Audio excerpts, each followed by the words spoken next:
You're listening to the Chain Clankers podcast with your hosts, Quentin Ferris and Horatio Gonzalez. Follow us on Twitter and Instagram at Chain Clankers. Welcome in, everyone, to the Chain Clankers podcast. I'm your host, Q. We got a great episode for you guys. As always, I'm joined here by Horatio Gonzalez. And man, oh man, Horatio, is it good to have live disc golf back.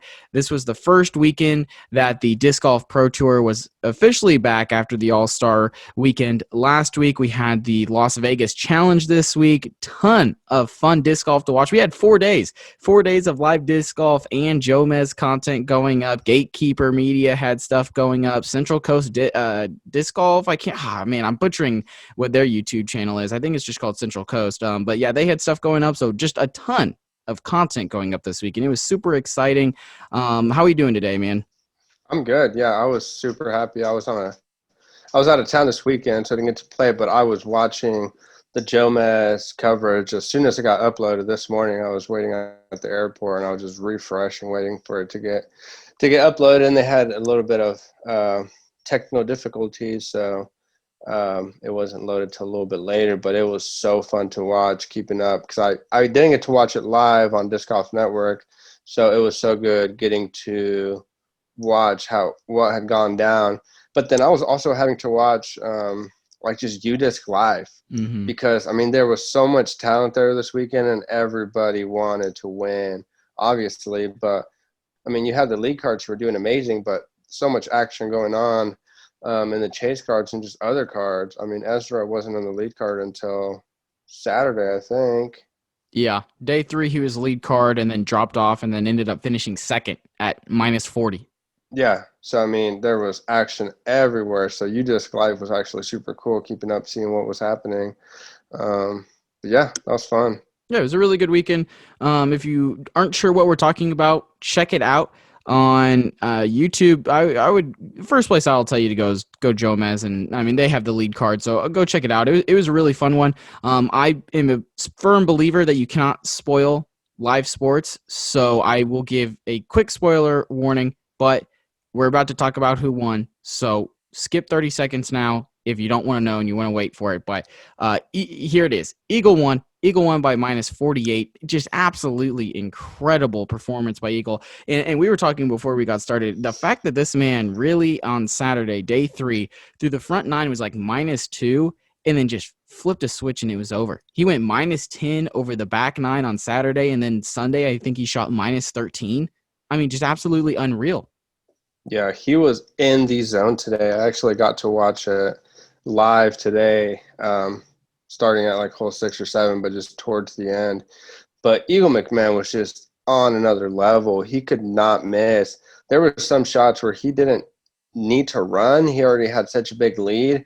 He didn't have to be so risky, but he was just making enormous putts. He just did not let off the gas until the very end. It was so good. As a viewer, for entertainment purposes, it was so fun to watch. Yeah, and like you had mentioned, he threw the tilt on hole 18, which if you watched our YouTube video of the tilt, me playing a 9-hole round with it while my back was in a lot of pain, it's not an easy disc to throw, and this man absolutely just pured it. So yeah, really awesome, and it's just glad to have the Pro Tour back. I liked what they were doing in the booth this weekend for the Pro Tour, and I'm very excited for all the disc golf to come. And it's one of those things where I think it almost brings up the question of, is disc golf too easy? The fact that the Pro Tour, these are the best players in the world, but we had someone finish minus 48. Like, that's really, really high. That's like averaging a minus 12 every single round, which is just an unreal number to think about, right? So Horatio, let's have a little discussion here. Do you think that disc golf is too easy at the top level? Does there need to be more challenging courses, or I don't know, changes to the game to make it a little bit more difficult and drop those scores down? Or do we think that, normally, because let's say we see a minus 30 or something like that, but that's a 3-day event instead of a 4-day event. So, the score is inflated a little bit because they did play 4 days. But what are your thoughts on that question? I don't think so. I think it's good for playing and for watching. It's fun. One thing you have to mention is that Eagle won by 7 strokes. So yeah, there was someone that scored a minus 48, but the other 100 players that also played, weren't even close. I mean, over half of them weren't even close to that score. And then I think there was 3 or 4 people tied at like 38. So a difference of 10 strokes. And these are players like Paul McBeth, I believe, Yeah, and I got the then Garrett leaderboard right here for you. Gursey.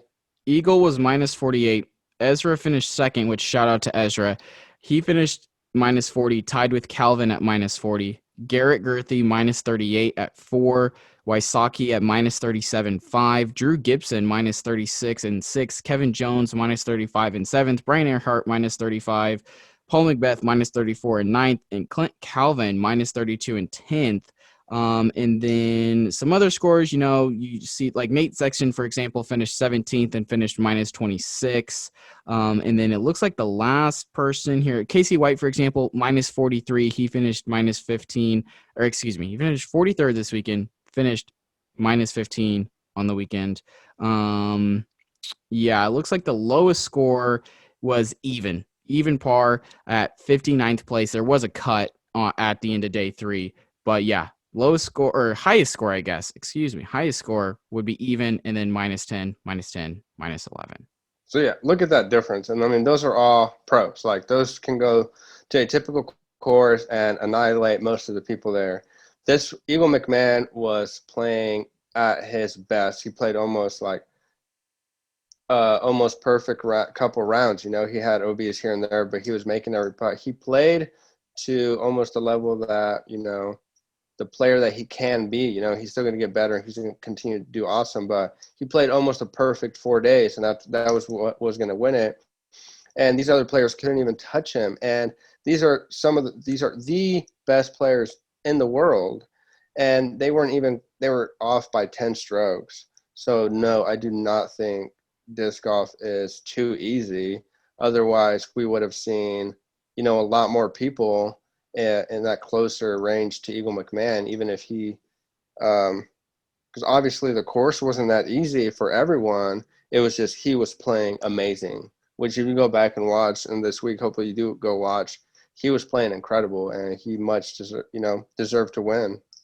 And I think something else that's really crazy about it is the fact that the conditions were not great. Like it was really windy every single day. And if you're like us and you're in the middle of Kansas and you've played in wind, it's not easy to play disc golf in a ton of wind. And this guy's out here making 40 footers like it's absolutely no problem. So it is a lot of skill there. And I think I really liked how the courses were laid out. I saw some hate on disc golf Twitter, but like there was OB everywhere. The golf greens were OB. The bunkers were hazards. There was OB right behind the basket on dang near every single hole. There were water shots. Like, I don't know what more you could want in a course that Yeah. isn't in the woods. You know what I'm saying? Like, maybe you make the baskets a little bit smaller, or maybe you make the greens a little bit more interesting, adding in more bunkers or OBs, but like they were already there.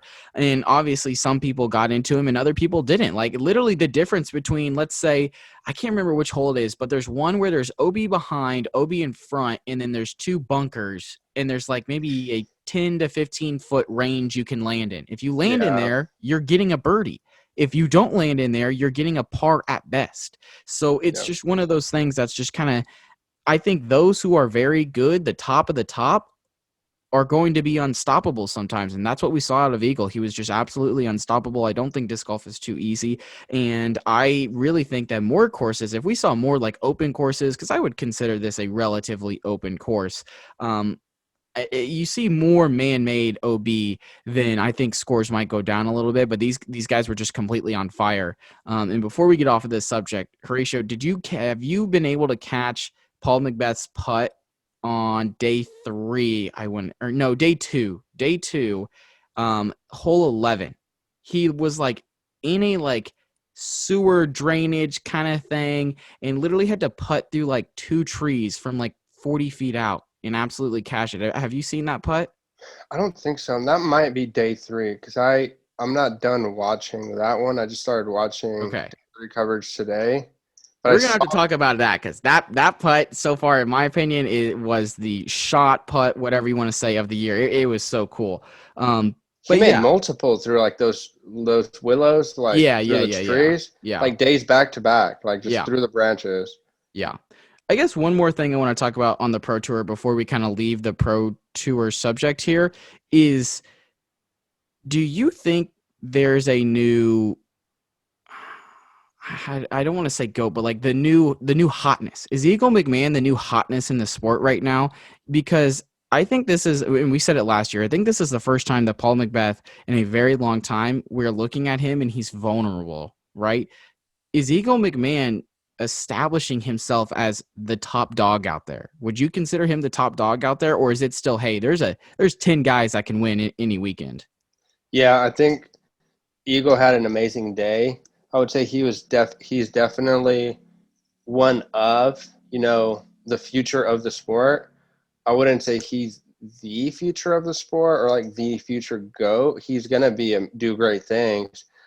I would say more that there is a new reign of players Mm, between, like Eagle, Kevin Jones, Calvin Heimberg, Kyle Klein, a couple Drew other ones. Gibson. I feel like he's up, up there with kind of the older Is players. he? Is kind of what I'm getting at, I guess. That have been here for a little bit longer. Another one is Ezra. Yeah. Casey White. A few those newer players who are starting to take this sport, and make their own territory. And I think we're starting to see a divide, not a divide, but kind of two generations clashing.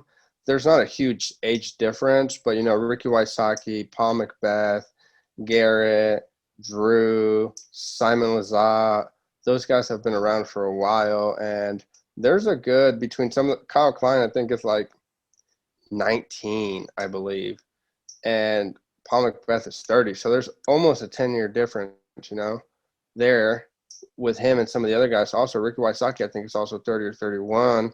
So I think there's definitely going to be a push of between those guys, the veterans versus this new generation of players. And there's just going to be amazing disc golf because depending on the day, Kevin Jones is a beast. I was kind of disappointed.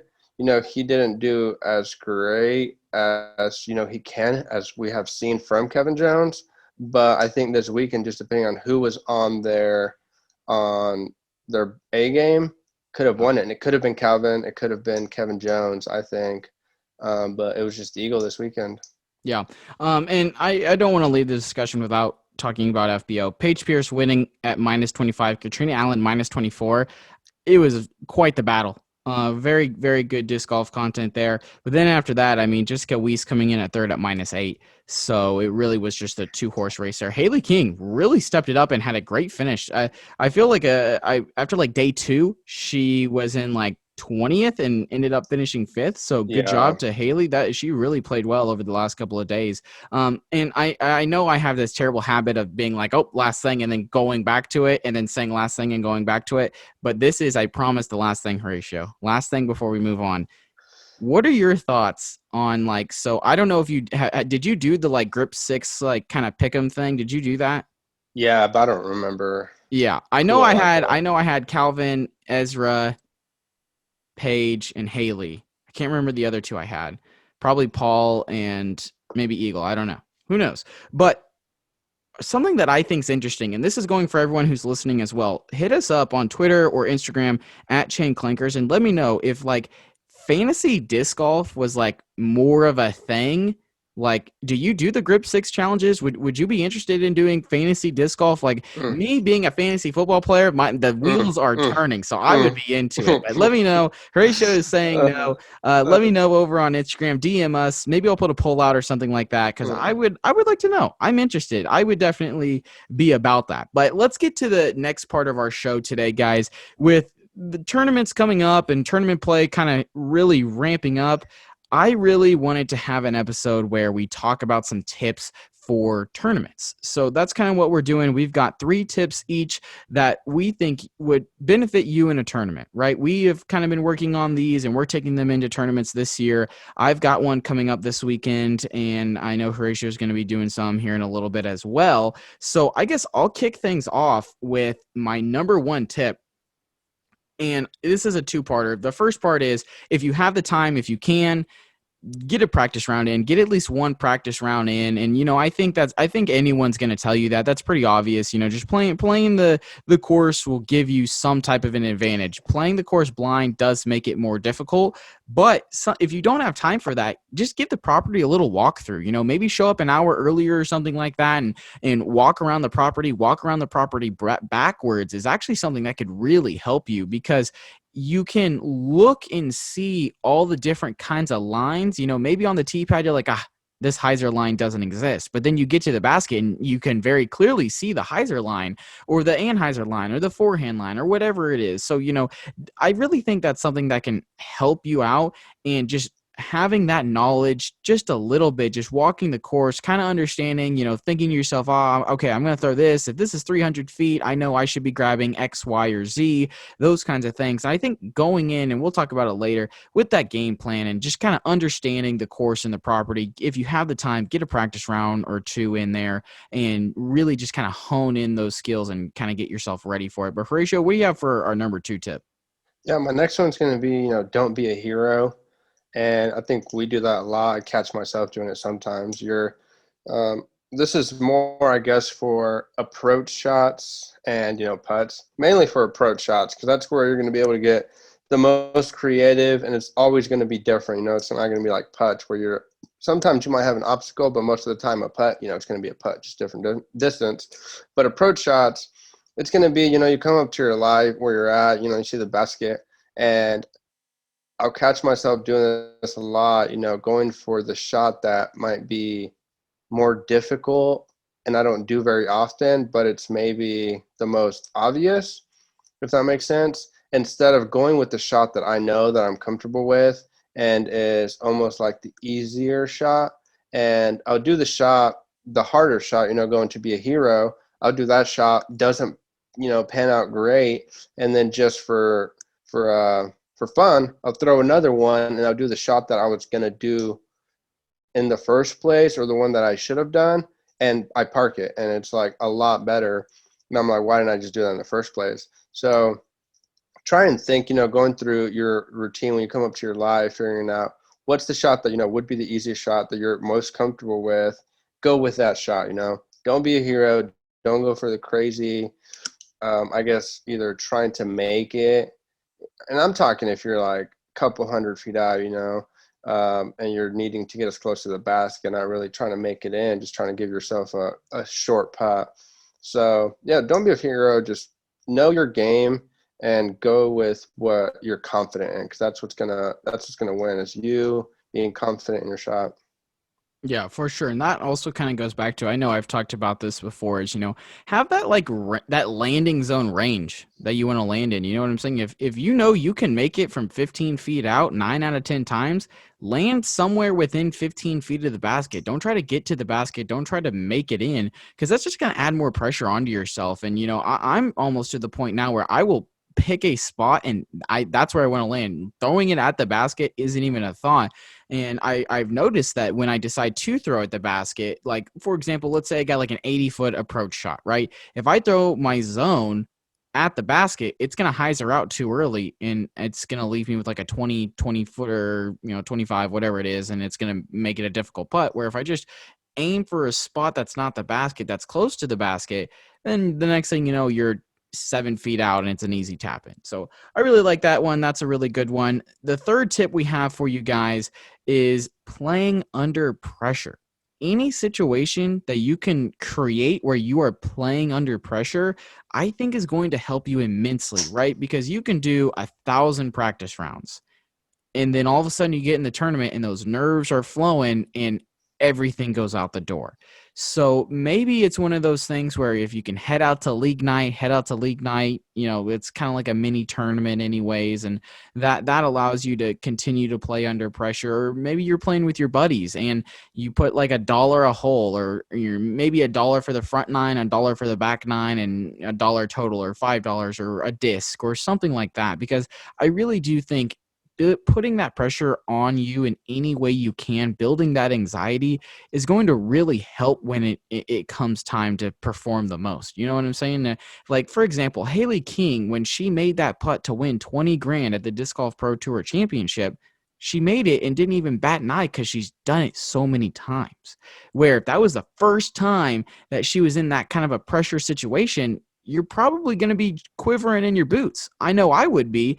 And so that's something where, I like to get there early and spend a lot of time on the putting green and kind of really loosen up my body and go through a full routine. And the week prior, most of the time, if I'm just playing by myself or I'm just going out with a couple of friends who aren't taking it so seriously, I won't ever really keep my score. But the week before, I'll start actually playing scoring rounds. And instead of throwing multiple discs, I'll just throw the one disc, and that's the score I'm taking. So that way I can put that pressure on myself, understand what I need to do in order to continue to play good. And that pressure, I mean, some people thrive under it and some people crumble under it. So the more you can put yourself in that situation, the more opportunity you have to thrive. And I think that's a very, very critical thing to having success at tournaments. Horatio, Yeah. what you got next? Or if you have anything Next to add. one. No, I think that's an awesome one. I think you killed it. All right. Next one I got is don't overthink the shot or, just the hole in general. If it's, of course, you've played a bunch of times, why are you overthinking the shot? Why are you changing? Have a game plan. If you know what's worked for you or what you can execute, do that shot. Similar to the one I had before, where I said don't be a hero, but this one more is just having confidence in your throw. You get up to the tee pad, don't overthink it. If you have a disc that will work for this shot, go with that disc. Don't question yourself. Don't have like three options.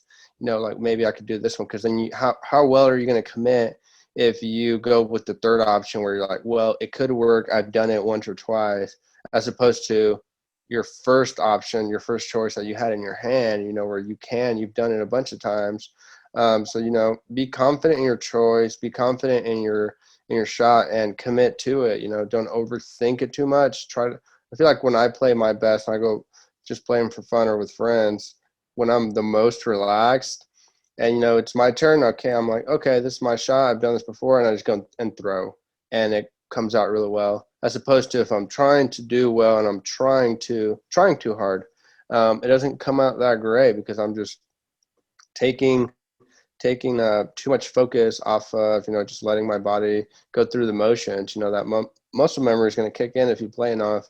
So just focus. You have plenty to focus on when you're doing your throw, to be overthinking on the shot or everything else.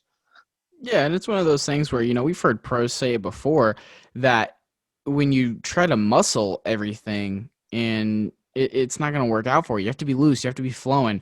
And yeah, I really like that, man. Don't overthink things. And this kind of goes into my final one here, is that, when you are overthinking things, you're in your head about things, that's when you see your strokes go up. If your gut tells you to lay up, lay up. Don't do what your head is saying and is telling you, oh, run it from 60 feet out. You got this. You've got a 10% of making it. Go get the bird. Like, no, bro, just lay it up, get your par. Let's move on. And that leads me to my final one here today.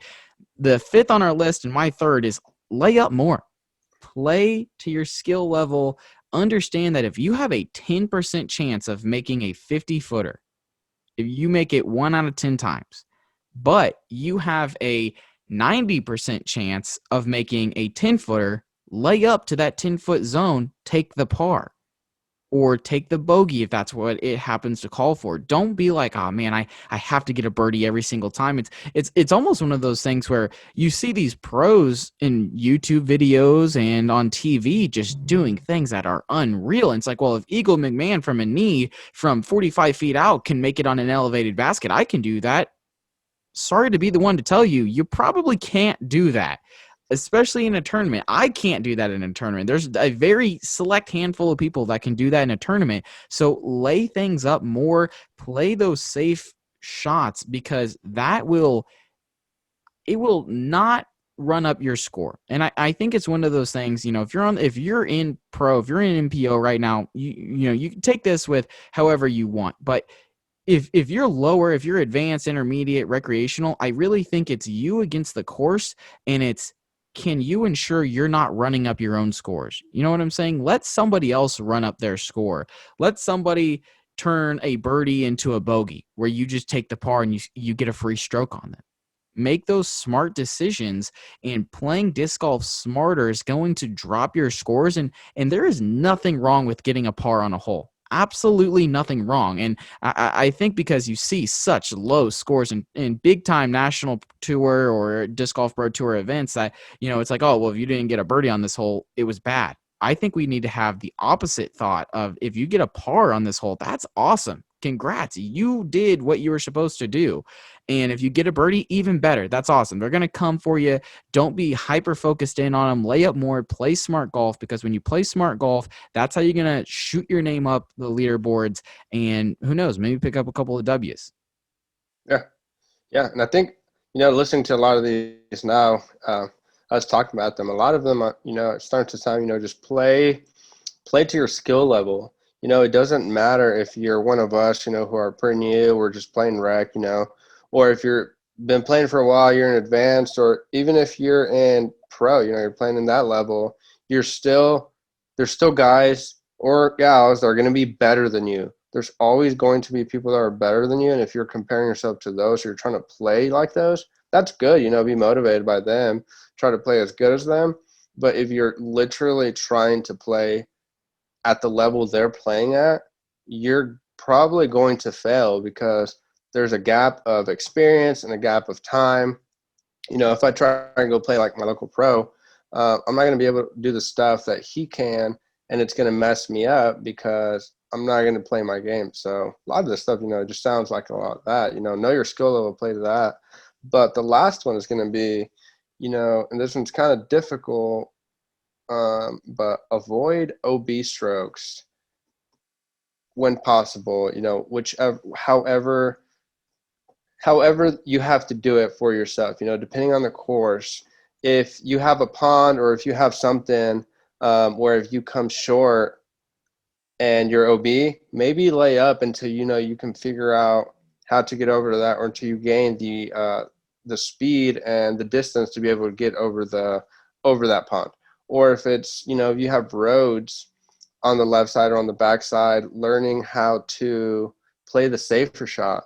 Instead of throwing, the big, if all you throw is a hyzer and you have OB to the left, just, left of the basket, don't throw that hyzer shot, because if you throw it short, or if it skips out because you put it up too high and you're going to go OB, throw a forehand or throw a turnover shot.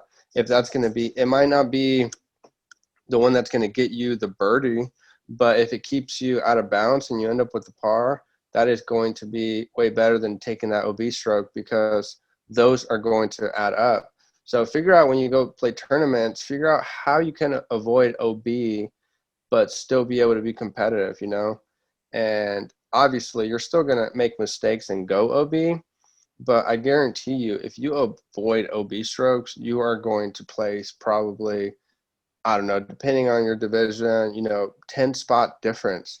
That's what will absolutely destroy your scorecard, is taking OB strokes left and right. And then if you're still missing putts on top of that, you're gonna have a bad day.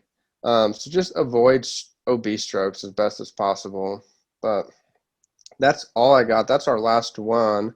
Yeah, I want to just real quick, I'm sorry, I want to add on to that with a little personal story. We were playing the Keeper of the Chains in Wichita, and I went OB off the tee, which it was a silly decision what I was doing in the first place, right? And then instead of taking the smart play and not pitching up, but also not a full shot, if that makes sense, but just putting myself in a position to have success on the next throw. I should have just taken the L, moved on, put myself in a position, and finished out the hole easily. Instead, I decided, nah, it's fine. I'm just going to go OB the whole way on a forehand when my forehand really wasn't that good. P.S. It's still really not that good.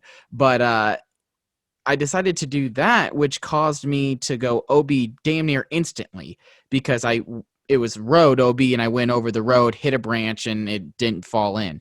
So now I crossed OB 10 feet in front of me where I was. So if I would have just pitched out and put myself in a better position to attack the basket, I would have only had one OB and everything would have been fine. But instead, now I'm throwing pretty much the exact same shot where now I don't even have the opportunity to pitch out and I have to throw it over the OB again.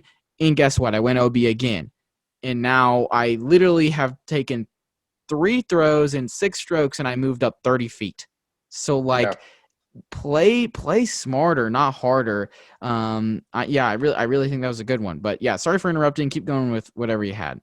No, that's all I got for that one. That one's kind of difficult, to explain. It's gonna come to you if you listen to this and it's not really making sense, and you're out there playing, just for fun, or you're at a tournament. It's going to hit you. It might not make sense right now, but you're going to be out there playing, and you're going to be like, okay, I kind of understand what he was talking about there, because I'm just talking from personal experience from these last few days, practicing and playing at my local course. I was trying to beat my personal record there, and I was on par to break my personal record up to hole 14. And I had not had any OB strokes up until that point. That's usually the difference at that course. And then at hole 15, I took a double OB stroke because I skipped out. Kind of to get the birdie on that hole, you have to kind of skip out over the road and get up by the basket. But it didn't skip in, so I went OB. But okay, that's pretty normal here. And then so I tried to jump shot from up there from where I went OB, but around a tree, I think, or something.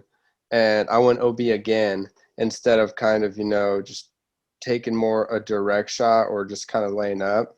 So I took a double OB stroke there when I could have avoided that second one for sure. But that was the difference between me getting close to breaking my personal record at that course and having another really bad, or I guess typical day at that course, was the amount of OBs. So, and I like that story. And, like we said in our intro podcast, let us be the ones who mess up for you. Let us share our experience with you, and let's all continue to get better together and just continue to grow the sport and love the sport. And that's something that I really liked, Horatio. That was a good story. And you talked about laying up, and you talked about the OB. You already had a couple of tips in there. And I'm telling you guys, just take these tips, listen to them, digest them. Let us know what tips you have over on Instagram and Twitter. DM us, tag us on your story. We'd love to hear it. And I really think that would be fun. Let us know what else you have. And we'd be interested. If you're on YouTube, comment. Let's all suck together, guys. Come on. Exactly. Let's all suck together, but let's also all suck a little bit less. And hopefully this podcast is helping you do that. If you haven't already, guys, hit that subscribe button wherever you're listening to us from. We really do appreciate you guys, and we will catch you guys next week. Thank you for listening to the Chain Clankers podcast. Make sure you follow us on Twitter and Instagram at Chain Clankers, and hit that subscribe button wherever you're listening to us from so you never miss another episode.